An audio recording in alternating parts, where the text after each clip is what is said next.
Tonight, the rising cost of going back to school.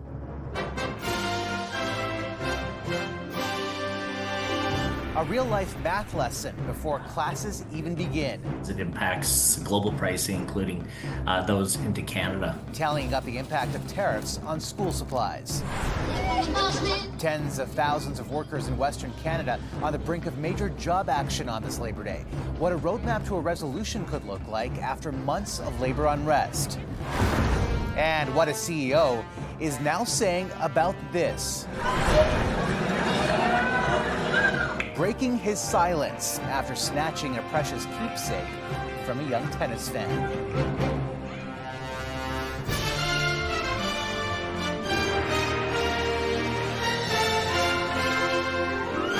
CTV National News with Omar Sachedina. Good evening on this Labor Day Monday. Students across this country are likely feeling a mixture of excitement and anxiety tonight as many get ready to start a new school year.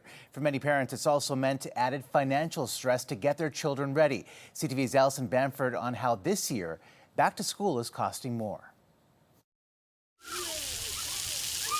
The days of summer break are numbered. Oh, there it is. And Stephanie Bird's family is soaking up every last bit. I feel like it's a little bittersweet. It's been a fun summer. But there's excitement to get into a routine with the stress of back to school shopping now behind them. We had to get like 8 erasers and like all these different notebooks, and so you're kind of sorting through making sure you're getting like the right notebook that has the right lines in it. A study from the Retail Council of Canada suggests those long lists of school supplies could total about $700 per student. Higher costs linked to inflation and U.S. tariffs. In particular, you look at goods out of Southeast Asia and China, for example, who's a very significant manufacturer of school supplies, and those are all directly impacted by U.S. tariffs. And as a result, the ripple effect as it impacts global pricing, including those into Canada. A ripple effect already making waves. The Salvation Army runs a backpack program every year to cover supplies for students who can't afford it otherwise. Even the nonprofit has noticed their funds don't stretch as far as they used to. Our buying power is decreasing, and we're trying to help as many people as we can. So we've tried to go midway on a lot of the product, but maintaining a certain standard. The families we talked to are shopping for deals and making cuts where they can. We still have some leftovers from last year I'm going to throw in there for him. There's lots to get, so we kind of like send half, and then as they need it, we send more. Efforts to not break the bank before class even starts. Alison Bamford, CTV News, Saskatoon. There is breaking news from the world of entertainment tonight. Celebrated Canadian First Nations actor Graham Greene has died at the age of 73. Go, Buffalo, Tatanka, Buffalo. Greene is best known for his Oscar-nominated breakthrough role as Kicking Bird in Kevin Costner's 1990s film Dances with Wolves. Greene also starred in a number of other high-profile feature films, such as The Green Mile, Maverick, and Die Hard with a Vengeance. His manager has confirmed he died in Stratford, Ontario, after a long illness. 34,000 public sector workers in British Columbia will begin job action tomorrow. That union that represents them hasn't said which workers will strike. In Alberta, a labor standoff means teachers could soon be on strike as well. Add to that labor disputes at Canada Post and Air Canada. It has been a summer of labor unrest. CTV's Heather Wright on what it could mean going forward. Labor Day may mark the unofficial end of summer. But for union members marching in Labor Day parades across the country, it's also an opportunity to look to the past, Reflect on what we got done over the years. and think about the future. If we don't talk, then we're not going to get things done. Labor Day in Canada dates back to 1872, and this year's parade comes during a year of growing labor unrest, including the Canada Post strike, the Air Canada flight attendant strike, and the federal government's increasing use of binding arbitration. Unpaid workers got to go. Last month, Ottawa used Section 107 of the Labour Code to order binding arbitration and end the Air Canada flight attendant strike, an order the union ignored. An agreement was eventually reached with the help of a mediator. For the first time, workers said, no, this isn't fair.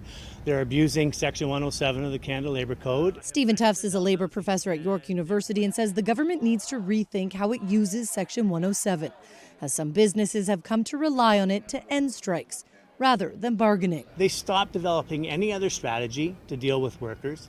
They stopped thinking about what happens if workers go on strike because they knew that this government would simply invoke this clause. While Labour leaders point to the Air Canada strike as a win for unions, it remains a volatile time for workers. 34,000 public sector employees could walk off the job in British Columbia, while in Alberta, teachers could strike after contract talks stalled. There is also uncertainty over tariffs, a high cost of living, and youth unemployment at nearly 15%, which experts say can have a lasting impact. It's what labor economists call a scarring effect. So you have their whole careers could potentially be affected adversely from those early opportunities or lack of opportunities in the labor market.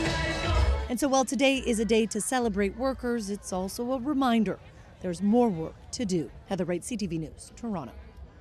Well, there was a time the NDP was seen as the loudest champion for Canadian workers, but their support has now shifted to other parties. CTV's Jeremy Charon on where it's gone and what that means for the New Democrats as Parliament resumes and gets back to business in a couple of weeks. It was clear months ago on the campaign trail, the biggest political battleground isn't in Ottawa, but in warehouses and factories around the country. Support of the average working Canadian family is definitely up for grabs. The support of union workers, once strongly held by the NDP, has shifted. An election collapse for the New Democrats, including in union-heavy ridings, means the party currently without a leader has to change its approach to win back that support, says former party leader Tom Mulcair. The NDP has to understand that at its very base, you had the labor movement. And they've been taking that for granted, figuring that organized labor would just stay with them.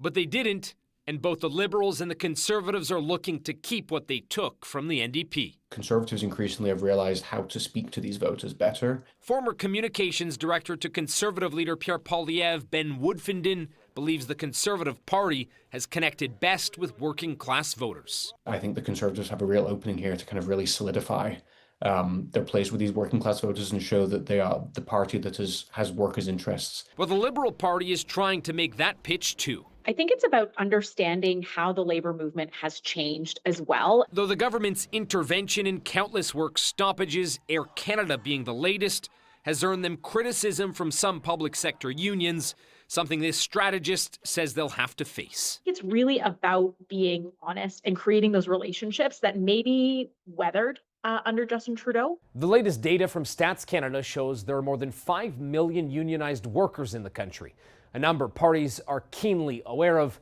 as they look to solidify the union vote. Omar? All right, Jeremy, thank you for this tonight. 32 Liberal MPs have signed a letter calling for action against anti-Semitism following the stabbing of a Jewish woman in an Ottawa grocery store. Ottawa police have charged a 71-year-old with aggravated assault and possession of a dangerous weapon and are treating the stabbing as a hate-motivated crime. Quebec MP Anthony Housefather posted the letter on social media. It reads in part, right now, Jews make up slightly more than 1% of Canada's population, but are the victims of 70% of reported religious-based acts of hate. As we mentioned, MPs will return to the House in exactly 2 weeks. The Prime Minister will face off with Pierre Poilievre for the first time in the Commons since the election. CTV's Colton Prail on the political mountains and the preparations. This is the calm before the political storm. The next 3 months are going to make or break Mark Carney and the Liberals. For months, the Prime Minister has delayed his biggest promises. Canada's nation-building projects to be announced in the fall. A federal budget not coming until October.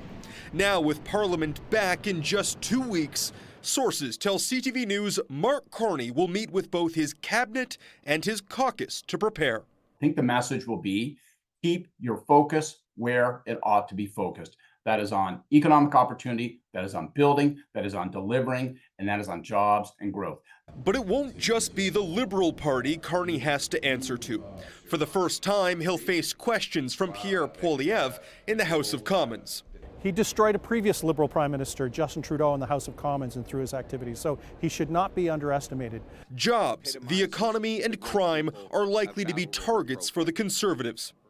The Liberals have promised new bail legislation in the fall and will unveil their first budget, one which is expected to not only reflect massive increases in military spending, tax cuts, and infrastructure investments, but also 15% savings in government departments over the next 4 years. What they've outlined for reallocation is not going to get us anywhere near what we need in order to meet those NATO targets and get to an operating balance. It's a significant to-do list for the Liberals when Parliament returns. And on top of it all, Donald Trump's tariffs, still in place, and now the effects showing up in negative economic forecasts. Omar. Colton Prale in Ottawa tonight. Colton, thank you. And before Parliament resumes, the Assembly of First Nations will be gathering this week, and Mark Carney's building plans will be high on the agenda.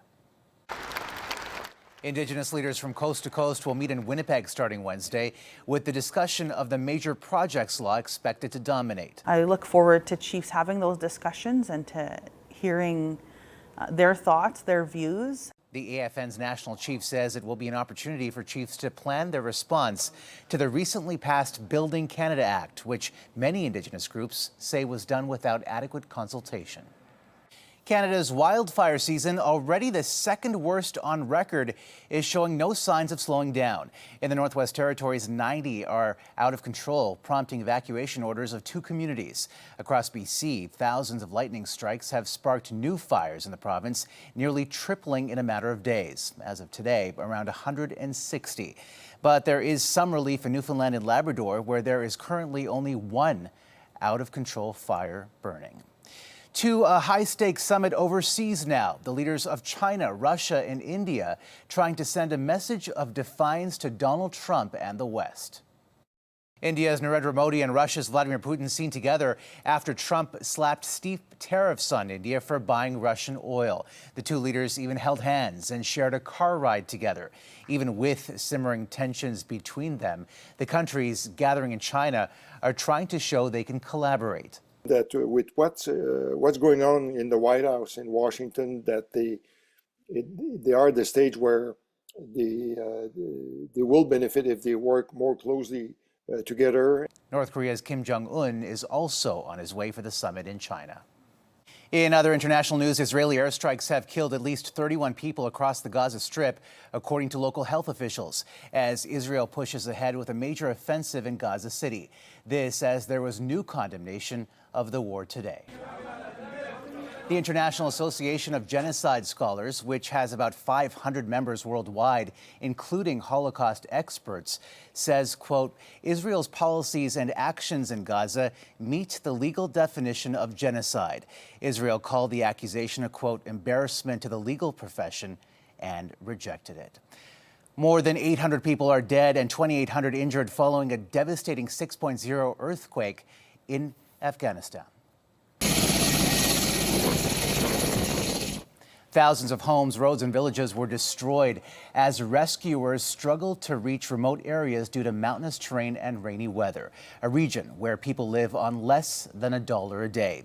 In a post on X, Prime Minister Mark Carney stated, as the Afghan people recover and rebuild, Canada stands ready to provide humanitarian support. Coming up. It's become a therapy for a lot of people who haven't been able to find a way to disconnect from this crazy world that we live in. Why this low-tech tool is making a comeback in a high-tech world. Plus, how a CEO is explaining this moment after a torrent of online criticism.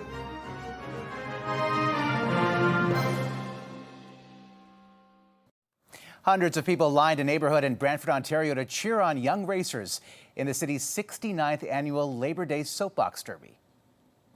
In Brantford, this is a great Labor Day tradition, which is the Brantford District Labour Council Soapbox Derby. Been going for 69 years straight. It's a great tradition. You know, marks for kids that it's the beginning of the school year, for parents the end of the summer, and a great way to celebrate Labor Day. 49 children, with the help of friends and family and pit crews, brought new and vintage soapbox cars to the event, hosted each year by the Brantford District Labour Council. This year's race took place in an alternative location due to construction downtown, but Brantford's mayor said he hopes the event will return to its usual location soon. Well, these days you can't get far without hearing about the latest developments in artificial intelligence. In the digital age, technology is constantly evolving, which might be a way some are going back to basics. CTV's John Venevali-Rao tells us about a nostalgic revival. For some, it's the love of that vintage sound. Others, the simplicity of it all. A relic that used to be tossed in the trash, instead being treasured. It's got this beautiful kind of click, clack, clack, and it's just so wonderful to hear that. Chris Edmondson runs an actual typewriter shop, what in the 21st century may seem surprising. They're, in a way, industrial art. He says business has never been better. When we first started this, we would sort of be excited and happy to sell maybe one every couple weeks. Come in and pick up your typewriter. But some weeks he says he can now sell between 5 to 10 machines, with customers paying hundreds, even thousands of dollars for them. This sort of stuff is vintage. Edmondson bought his first typewriter as a hobby, but 5 years ago quit his job in IT to sell and repair them full-time. He says some prefer them over computers. No pop-ups, no distractions, just ink and your imagination. It's become a therapy for a lot of people who haven't been able to find a way to disconnect from this crazy world that we live in and just simply be with their thoughts and write them on paper. I love you. Taylor Swift tapped into the trend, typing on a vintage machine in her music video for Fortnite, generating interest among the younger set. And Tom Hanks is a huge typewriter enthusiast, helping to boost their popularity. What's here? Let me show you. Martin Howard brought us to the basement of his Toronto home. Here are some of my beauties. To show us his personal collection. They're all from the 1880s and 1890s. For more than 30 years, he's researched and restored some of the world's earliest typewriters. He has 75 of them, the biggest such collection in the country. I found my first typewriter in a junk shop in Aurora, and it was a Calligraph 2 from 1886, and my course was set. Howard pleased to see the old machines get renewed interest from the likes of Swift. It makes it hip is what it does. It makes it really hip, and it allows people to consider buying them. Machines once muted, again making noise and tapping out a new chapter. John Venevali-Rao, CTV News, Toronto. Still ahead, CEOs under fire. A Polish executive for this, and the other, the now former head of one of the largest food and beverage companies. What the company is saying about its decision to fire him.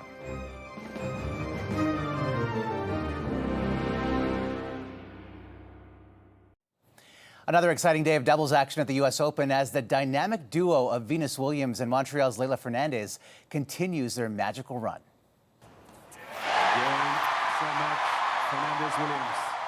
The 45-year-old Williams and 22-year-old Fernandez upset 12 seeds Ekaterina Alexandrova and Zhang Shuai in New York. The duo, who have not played together until last week, are now in the doubles quarterfinals.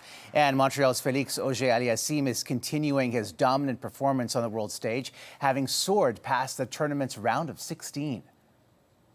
To have a few setbacks, injuries, struggle of confidence, and then to come back the second time in the quarterfinals here, it feels much better. It feels more deserved, and I'm soaking in, every moment here. Auger-Aliassime took on Russia's Andrei Rublev and won the match in 3 straight sets. His next match would be in the quarterfinals tomorrow. If he wins, he could be on his way to repeating his historic U.S. Open run in 2021, when he became the first Canadian man to reach the semifinals. Well, the CEO of a Polish paving company has issued an online mea culpa after days of mounting backlash. This video showing him snatching a hat from a child's hand after a tennis player took it off to give it to the boy after a match at the U.S. Open on Friday. Today, he apologized on social media, writing, "I take full responsibility for my extremely poor judgment and hurtful actions. I became caught up in the heat of the moment." He has also since returned the hat to the boy. And another CEO of one of the biggest global food and beverage makers has been fired after only a year on the job. Nestle says Laurent Frex failed to disclose a romantic relationship with a direct subordinate. The dismissal takes effect immediately and follows an internal investigation. Frex will reportedly not receive an exit package.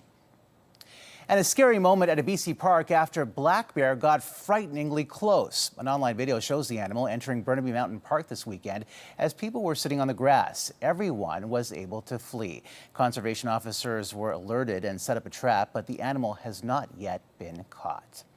And today marks the 40th anniversary of one of the most famous underwater discoveries. On September 1st, 1985, an American and French expedition team found the wreckage of the RMS Titanic off the coast of Newfoundland and Labrador. The famous vessel sank in 1912 and claimed more than 1,500 lives. But it wasn't until the mid-'80s that technology was created to explore the depths of the Atlantic Ocean. Still ahead, it has been a summer of loving Canada, how homegrown tourism helped keep many small businesses afloat.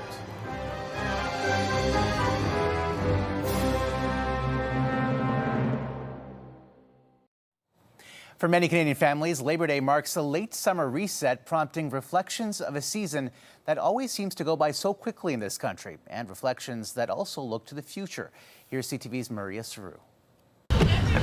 Another splash of sun and one more ice cream cone before class. It's a summer send-off on the Cavendish Boardwalk for some families, but not everyone's ready. I don't like school. Math and French are not my strong suit, and they just get harder every single year. It's too early. Others are counting down. Because we get to see our friends again and meet new people. Because math is the very best. Because it make you learn. It's the last push for seasonal stores, and end-of-summer sales are paying off for Mary Maynard from Massachusetts. So far, so good. I found a sweatshirt for $5, so I'm a bargain hunter. It says, I need my vitamin C, Prince Edward Island. Shop owners say they saw fewer U.S. tourists this year. Most tourists here are Canadian. Despite that drop, foot traffic stayed strong, and the tills kept ringing. Summer was very good compared to last year. A steady stream of people from across the country supported these small businesses, like Heather Patterson from Nova Scotia.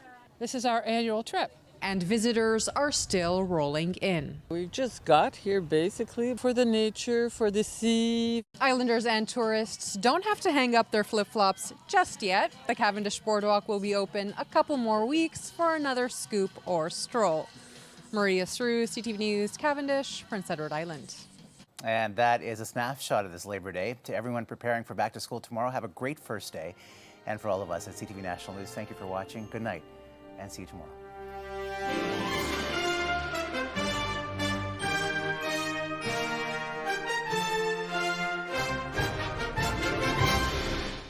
Canada's #1 newscast for excellence in journalism. We begin tonight with breaking news. CTV National News with Omar Sachedina, winner of the Canadian Screen Award for Best National Newscast.